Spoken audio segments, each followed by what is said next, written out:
శ్రోతలకు నమస్కారం. మన ఛానల్కు స్వాగతం. శ్రీరామచంద్రాయ నమః. శ్రీ కళాభాను విజయం 16వ భాగం. రచన పంచరత్నం సుబ్బరామప్ప గారు, ఇనగలూరు గ్రామం. ద్వాపరుడు. నీ యోచన ఏమీయో నాకు ఎరింగింపుము. ఆ యోచన పెద్దవారెవరు చేసిండురో అదియూ చెప్పుము అనెను. కలిరాజు. తొల్లి చంద్రవంశోద్భవుండైన దివోదాసుండను రాజు కాశీదేశం బతి ధర్మంబుగా పరిపాలించుచుండె.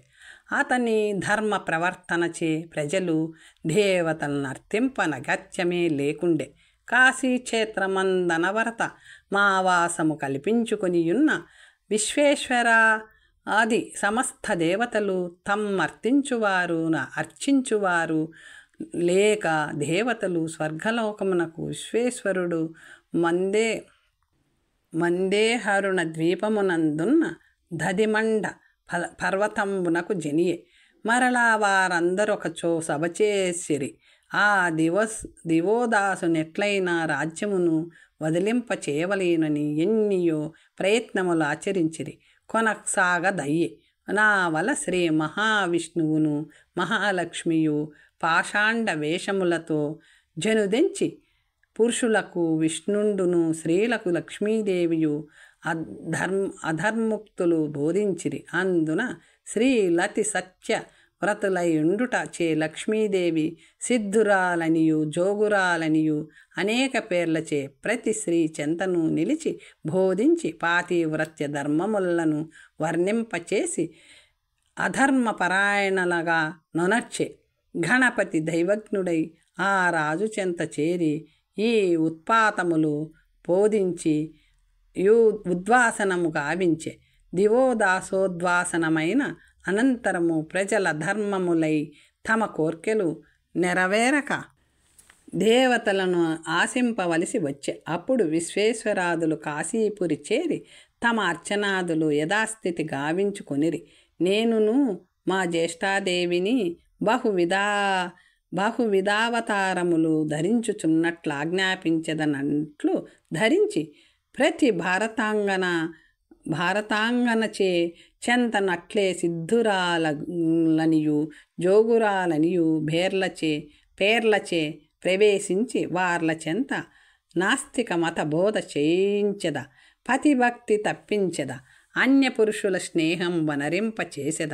ఇతర దేశాంగన ధర్మములలో ప్రవేశపెట్టి తమ దేశ ధర్మములను వర్జింపచేసెద. నితర దేశ భాషలచే పరపురుషుల సభలలోను ఉపన్యాసములు నరించులాగునొనర్చెద. లజ్జావతులను మాట నిర్లజ్జావతులనిపించెద. తనకిష్టమైన ఏ సుందరుడు అగుపడెనో నతనితో కరగ్రహణాదులు నర్చుటయే పాతివ్రత్య క్షణంబని బోధించి వారి శీలాచారములోను పాడనరించి కంచు కోత్సవములనియు శిష్యాంగనారోత్సవములనియు గురు రేత పానోత్సవములనియు మహోత్సవములు కల్పించి వామాచారములందు ప్రేరేపించి మధ్య మాంసాహారములు నర్చులాగున చేసి భ్రష్టు పట్టించి నా మతములో నా రాజ్యములో చేర్చుకొని ఆనందోన్మత్తుడనై తల నాడించుచుండెద. నేనెన్ని ఉపాయములు నర్చినను ఈ హిందూ దేశమున బ్రాహ్మణులను సర్వవర్ణముల యువతీ జనములను నా మార్గములో చేర్చుకొనుట దుస్తరము నా వలన కాదు. పాలాక్షుడే తెంచినను జరగని పని. అందులో కొందరిని నేనన్నట్లు నరచి ఏదో ఒక రీతిన భరతఖండము నా స్వాధీనం నందున్నదని అనిపించుకొనేద. మిగతా దేశముల వారిని ఒక్క క్షణ మాత్రములో నా మార్గమునందు చేర్చుకొనియద. నా కవి ఒక లెక్క కాదు. ఇది విక్రమార్క శకాంతము కదా. ఇక శాలివాహన శకమేతెంచున్నది ఏ కదా.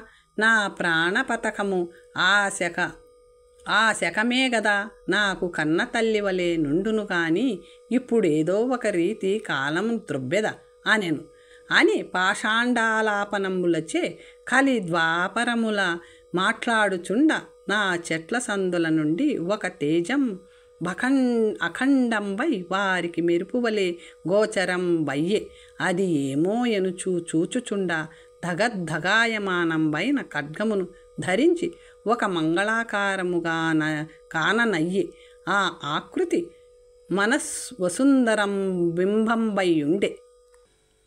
అతండు ఈ ప్రసంగము తొలి నుండి వినిచుండుటచే క్రోధమున హూంకరించి, దురాత్ములారా, అధర్మ మార్గం అవలంబనలగుటకు మిమ్ము ఖండించి వేచదనని ఒక్క వ్రేటున వారి చెంతకు లంఘించి నామ మాత్రముననే కలి ద్వాపరములను దిక్కుతోచక అట్టే నిలువంబడి చేతులు జోడించుకొని నిన్ను గన్న ప్రచండ మార్తాండుని వలె నగుపడుచున్నావు. భేండా భైరవాది క్రూరులను అంతమొందించిన వసుంధరమూర్తిన్ బోలి ఉన్నవాడవు. మమ్ము రక్షింపుము. మా ధర్మమెట్లో ఎట్లు మేమాచరింపవలేను కదా, అది భగవత్సమ్మతము. అందులకు మమ్ము శాసించిన ఏమి వనర్తువనినా అని ప్రార్థించిరి. ఎవ్వరి మతమైననేమి ధర్మమతమే సర్వమతం సమ్మతంబు. పాషాండమంతయు శిక్షాపాత్రమైనది. మీరు పాషాండ మతోద్ఘాటనలకు పాషాండ మతోద్ఘాటకులై అధర్మాలాపములు ఉనర్చుచున్న వారు మిమ్ములను ఖండించి వేచద. అధర్మచరణుల నంత మొనరచ్చద నని నేను ప్రతిజ్ఞ చేసి ఉన్నవాడననిన వారిరువురు ఏమియు వచింపలేక శక్తి చాలక నా అతని దివ్య తేజంబునకు శలభప్రాయులై చేతులు జోడించుకొని వెలబోవుచున్నంగాంచి, పొండు మిమ్మిప్పుడు రక్షించియున్నవాడు మీ యునికి పట్టుల విడిచి నిరంకుశముగా ఉండుడట్లు ప్రవర్తించితిరేని శిక్షింతు నని చెప్పే. చిత్తమని కలి ద్వాపరులు అంతర్రహితులైరి. వసుంధరుడచ్చట నుండి దక్షిణాభిముఖుండై వచ్చుచుండ అతనికి ఎదురుగా మహావేగముగా కత్తి పట్టుకొని ప్రజ్ఞలేక ఒక వ్యక్తి పరువెత్తి వచ్చుచుండే. సమీపమునకు చెనుదెంచె పరికింపగా వీరుని తాపుల కోర్వలేక పరువెత్తిపోయిన మన లోమకేశ స్వామివారే వచ్చి వసుంధరుని గాంచె. వసుంధరుండు, ఓహో లోమకేశ రాజా, నీవెందుకెట్లు పరివెత్తి పోవుచున్నావు? బ్రాహ్మణులు భువనమోహిని దేవాలయంబునందున్నవారా? మరలా వారలకేమి విపత్తు తటస్థించలేదు కదా అనెను. లోమకేశుడు, అయ్యా, వారందరూ క్షేమముగానే ఉండిరి. ఆ చోరులు అరుదెంచి భువనమోహిని ఎత్తుకొని పోవుటకు ఉపక్రమించుచుండా నా దాటున నే నచటికి అరుదెంచి తిని వారలకును నాకును కొంత మటుకు సమరమయ్యే నొకని మూర్ఛ నుందించితి. మిగతా ఇరువురు నా దెబ్బలకు ఓర్వలేక పరువెత్తి పోవుచున్నారు. వారిని తరుముకొని వచ్చుచున్నాడా అనెను. వసుంధరుడు, ఎట్లు పరివెత్తిరి? ఏ దిశగా పోవుచున్నారు అనెను. లోమకేశుడు, ఇదో ఈ పశ్చిమోత్తర దిశయందు గల పెద్ద పర్వతం చిక్కి దాగి కొనుటకై పోవుచున్నారు. ఈ పెద్ద పర్వతం బెక్కి లోపల దాగి కొనుటకై పోవుచున్నారు. శీఘ్రముగా నేను పోవలేను. ఇప్పుడు మాటలాడుటకు అవకాశం లేదని పరువెత్తుచుండే. వసుంధరుడు, అట్లయినా వారిరువురు నీ ఒకండవు. వారిచే చిక్కిన నీకేమి విపత్తు తటస్థించునో ఇదో నేనును చెనుదెంచద అనెను. అని అతని వెంట ధనుఖడ్గాదులు సవరించుకొనుచు పరివెత్తుచుండ అతండడుగిడినప్పుడంతయును భూమి ఘడఘడ వణుకుచుండే. మార్గమునందుగల సన్న సన్న పాషాణములన్నీయు చూర్ణములై పోవుచుండే. అతని యూరు వేగముచే పార్శ్వమునందుగల వృక్షములు పెళ్ళ పెళ్ళ ధ్వనులచే విరుగుచుండే. ఆ ధ్వని కప్పుడప్పుడు వెనుక చూచి దిగులొంజుచు నా పర్వతములలోనికి ప్రవేశించే. వసుంధరుండా అతని వెన్నంటి పరిగిడుచు ఆ కాంతను దేవాలయము చెంత నుంచి నీవు రక్షించుచుండుమని భేతాళునికి అనుజ్ఞ నిడితిని కదా. అతండే మరి యుండునా లేకున్న మరలా నిట్టి విపత్తు తటస్థించుటకేమి ఆపద కలదు. ఎంత మిత్రత్వము ఉండినను దేవతలు రాజసములు గల వారు పూర్తిగా కంటకతమగు వరకు వారు రక్షించుటకు ప్రయత్నింపరు. అది ఒక దుర్గుణము వారి యందు కలదు. కానిమ్ము నా ఆజ్ఞోల్లంఘన మనర్చియున్న బేతాళుడెట్లు నా ప్రశ్నలకు జవాబు సంగునో చూచెదన్న నమ్రత కలిగి అపరాధము నొప్పుకొని క్షమాపణ వేడుకున్న సరి లేనంతట భేండాభైరవుని నిర్మూలనా భీలం బగు శరమిదే నీకెదురు చూచుచున్నదని చెప్పెద. వాడెవడైనా నేమి అనుచు రోషమంతకంతకు కనుగొనలందో దోపించుచుండ వెర్రి ఎత్తిన వాని వలె అతని వెనుక పరివెత్తుచుండ. లోమకేశుడు పరివెత్తుచు అదేయట పోవుచున్నారని మరలా నొక సన్న గుట్ట నెక్కి చూచి ఇదే ఈ లోయలోనికి దిగుటకు ఉపక్రమించుచున్నారని మరి ఒక ప్రక్క దారి తీసి వడివడిగా పోవుచుండె. మన వసుంధరుండా అతని వెంట పరివిడుచుండెను. కానీ చోరులెందుబోవుచున్నది పరికింపలేదు. అతండా మార్గముగా పరివెత్తి అదే చూడుము మహాత్మా, లోయలో దిగుచున్నావా? ఆరు ఈ శిలారోహణ మొనర్చిన చక్కగా నగపడుతురని తానా శిలనెక్కి చూడుము త్వరపడుము, నీ బాణజ్వాలలచే చూర్ణంబు గావింపుమని త్వరపెట్టిన అమ్మహాత్మునకు వారగుపడకున్న ఆ మహోన్నత శిల నదిష్టించే. లోమకేశుండదే ఆ చెట్ల చాటునున్నవారు చూడు మిదే ఈ పొదరింటి దాపునకిప్పుడు పోవుచున్నారు. చూడు మిపుడొక బండపైన కూర్చున్నారు చూడుమని చెప్పుచుండ వసుంధరుండా మహోన్నత శిల నుండి తొంగి చూచుచుండే. లోమకేశుండొక్క ఏటున 2 చేతులను బట్టి ఆ భయంకరమైన జరతలోని ఆ మహాపురుషుని ద్రొబ్బె. హా పరమపురుష ఎని లోయలోన బడి పొమ్ము చావుము, పీడ వీడినది. ఇక భువనమోహిని నాకు కరతలా మలకముగాదా? ఇతడుండెనేని భువనమోహిని ఒప్పుకుండినను బలవంతమునైనను ఇతడు సంగ్రహించి ఉండును.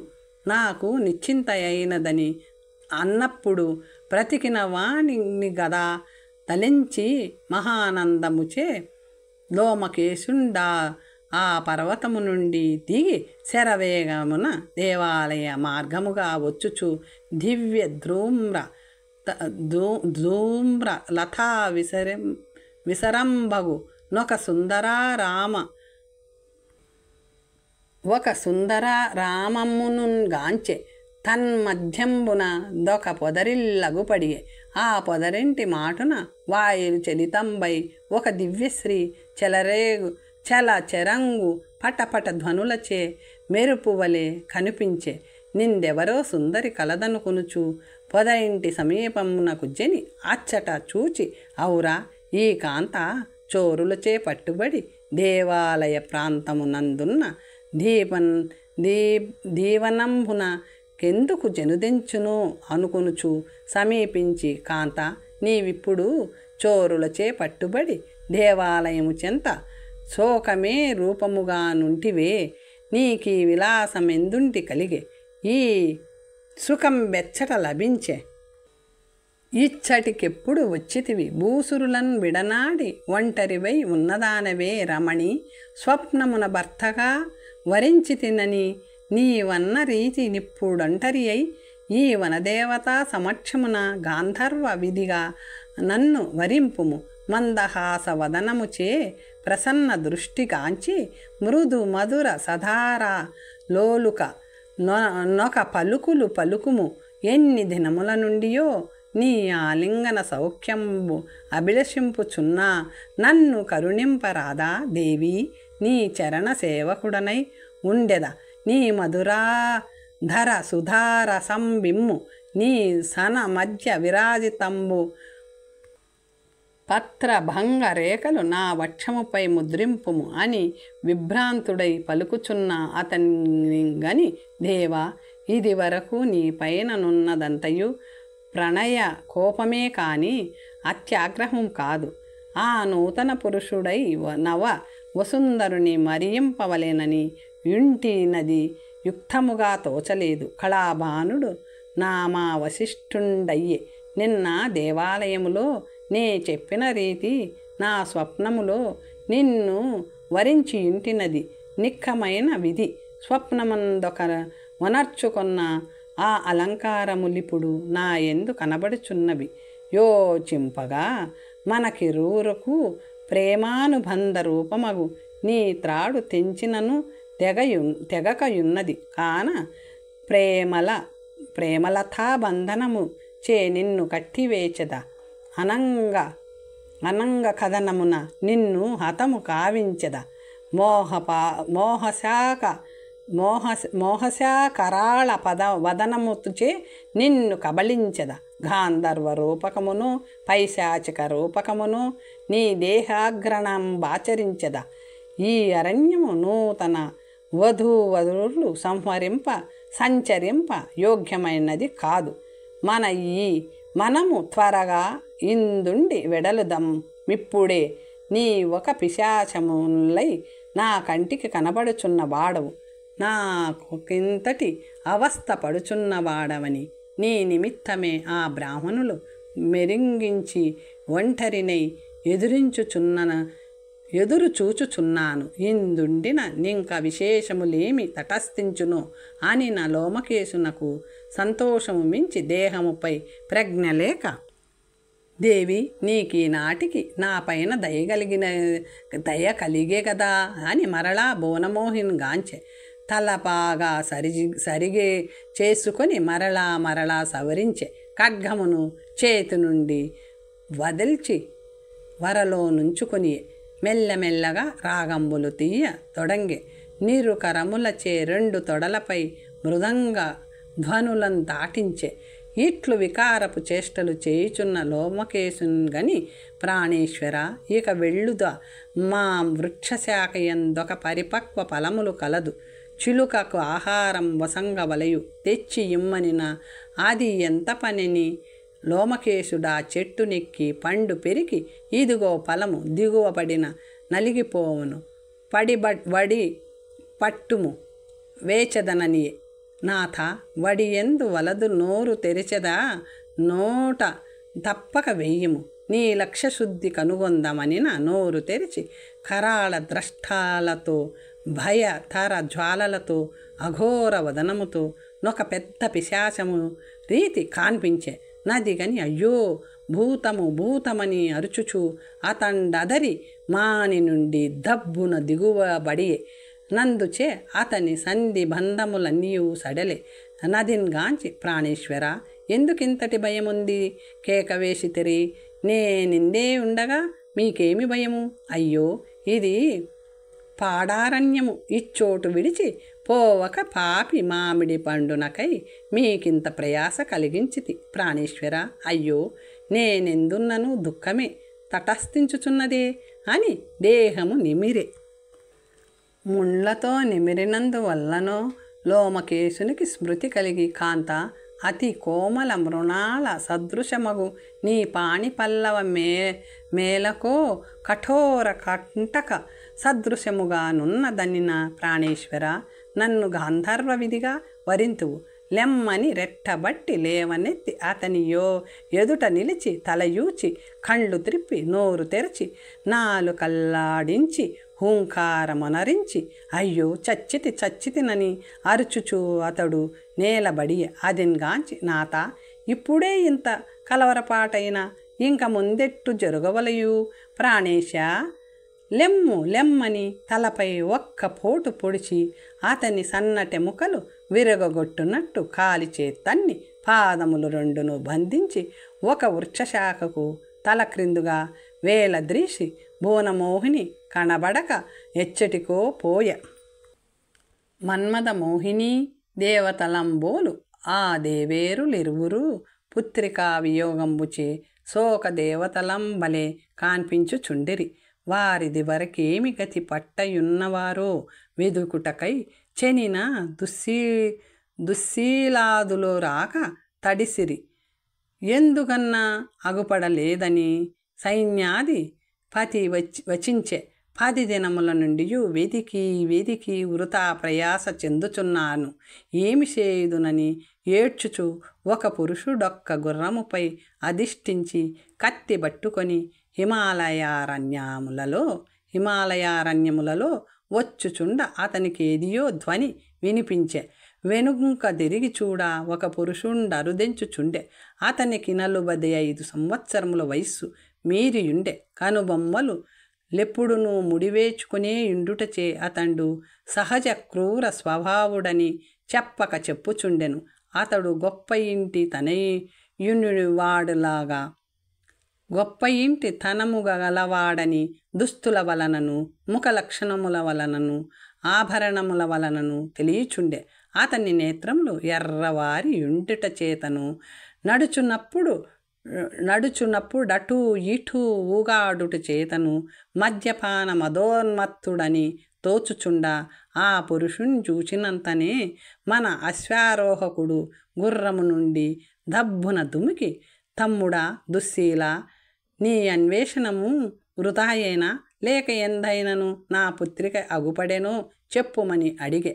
దుశ్శీలుడు, రాజేంద్ర, నాడు మీతో విన్నవించుకొని భువనమోహిని నరయుటకై వెడలినది మొదలు ఈ వరకు నెన్నియో పర్వతములు చూచితిని, నదులు పరికించితి, సరోవరంబులు కాంచితి, గుహలు పరిశీలించితి, లతాగృహములు పరీక్షించితి.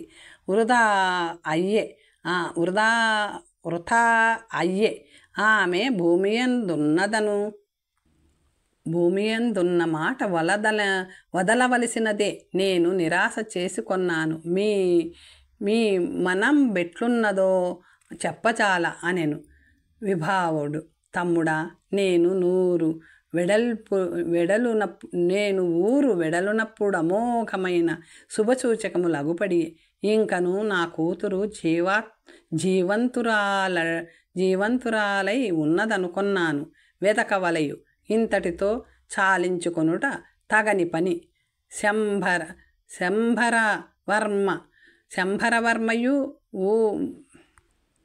శంభరవర్మయు లోకసేనులెందెందు వెతుకుచున్నారో పాపం అనెను దుశ్శీలుడు. లేదు, వారు నిన్న సాయంత్రమున ఉత్తర దిశ నుండి చెనుదెంచిరి. ఎందు అగపడలేదని చెప్పి ఇందేదియో ఒక పాడు దేవాలయము కలదనియు చూచిన వచ్చదమని పోయి ఉన్నవారి వరకు రాలేదు అనెను విభావసుడు. ఇంతటి క్రూర కార్యమనర్చిన దురాత్ములెవరో వారెందరిగిరో తెలియలేదు కదా అనెను దుశ్శీలుడు. ఈ అడవిలో 3 పురుషులు అప్పుడప్పుడు డొక్క చోట కూర్చొనుచుండుటయు మేము కన్నప్పుడు మరుగుపడుటయు తటస్థించుచున్నది. ఆ దురాత్ములు ఈ కార్యమనర్చియుందురని సంశయించుచున్నాను అనెను విభావసు. చోరులామె నెత్తుకొని వచ్చి ఏమి అనర్చియుందురు అనెను దుశ్శీలుడు. చంపి సొత్తులు గైకొనియుందురు అనెను విభావసు. జగన్మోహనావతారము చేనున్న నా పుత్రికను చంపుట కెంతటి కఠినుడైనను ప్రయత్నింపడు. సొత్తులపై ఆశగలవారు సొత్తులు అపహరించి ఆమె నిందెందైనా విడిచిపోయి ఉందురు అనెను దుశ్శీలుడు. ఆశ బలీయమై ఉన్నప్పుడు సౌందర్యమును బాంధవ్యమును లెక్కింతురా? చంపియే ఇందరు, చంపకుండెరేని ప్రపంచమున నున్నప్పుడెప్పుడైనను గుర్తించి సగు శిక్షలకు గురి వనర్తురని దుష్కార్యములు చేసియే ఉందురు అనెను విభావసురాజు.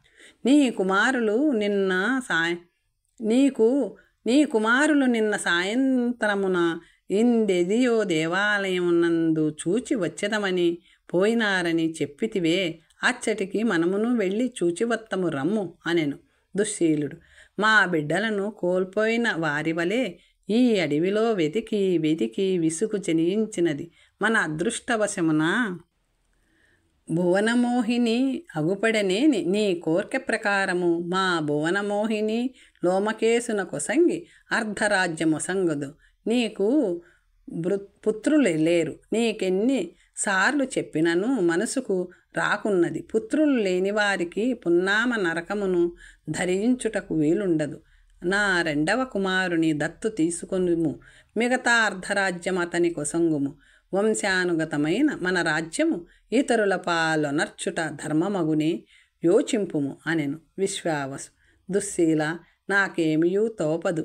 నా పూర్వపుణ్య ఫల విశేషముచే నా కూతురు అగుపడెనేని నీ సుతుని దత్తత కొనినను తీసుకొనకున్నను అర్ధరాజ్యము నీ కొసంగుదును. మీరు మాత్రము రాజ్యార్హులు కారా అనెను.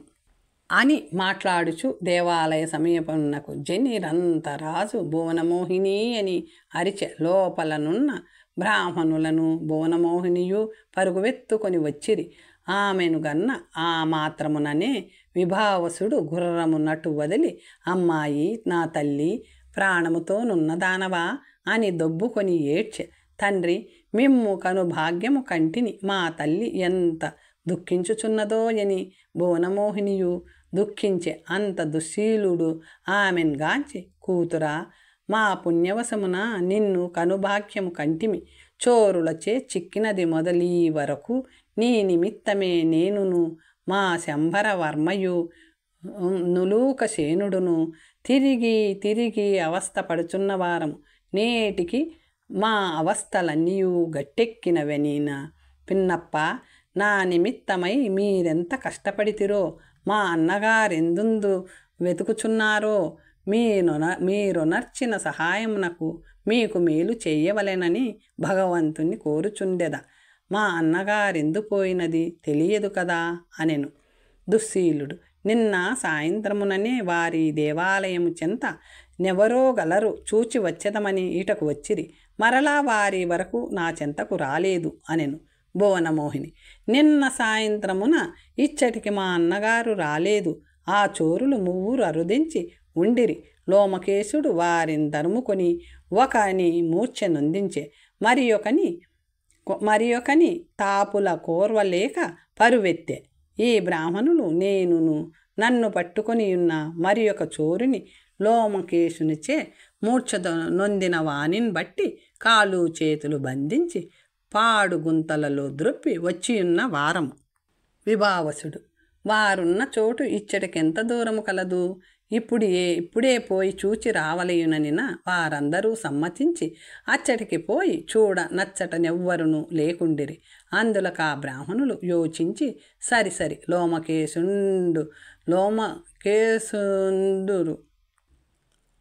లోమకేశును తరుముకొని పోయిన మరి ఒక చోరుడే వీరి కట్లు విప్పి తప్పించుకొని పోయి ఉండుననిరి.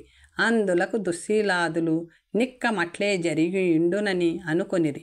దేవాలయము చెంత కరుదించి ఒకచో నుపవిష్టులై వారందరూ ఈ రీతి ప్రసంగము గావించిరి.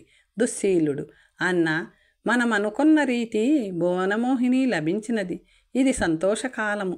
మన భువనమోహిని నీ వివాహమును మీ దత్తపుత్రుని రాజ్యాభిషేకము ఉనర్చుటకు మీ అభిప్రాయమేమి అనెను. విభావసు, దుశ్శీల, తొందరపడి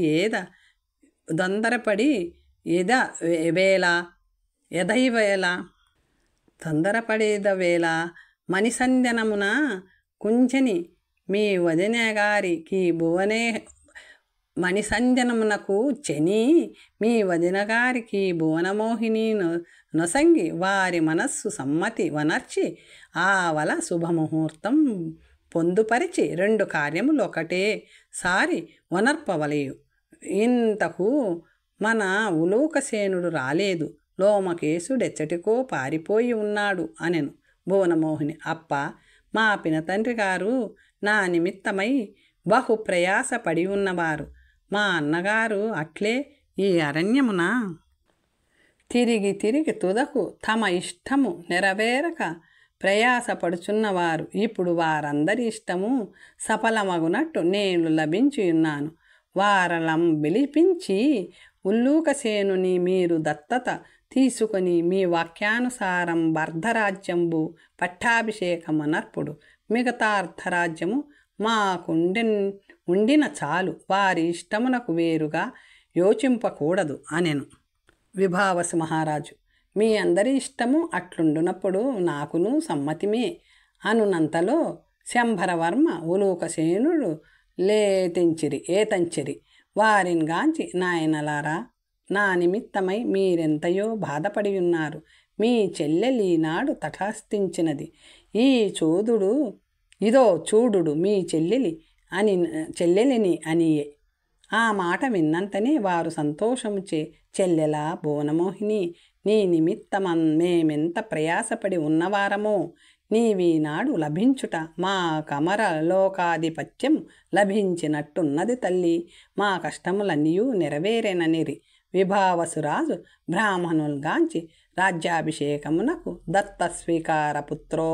హోమంబులకును వివాహమునకును తగు శుభముహూర్తము నిర్ణయింపుడు.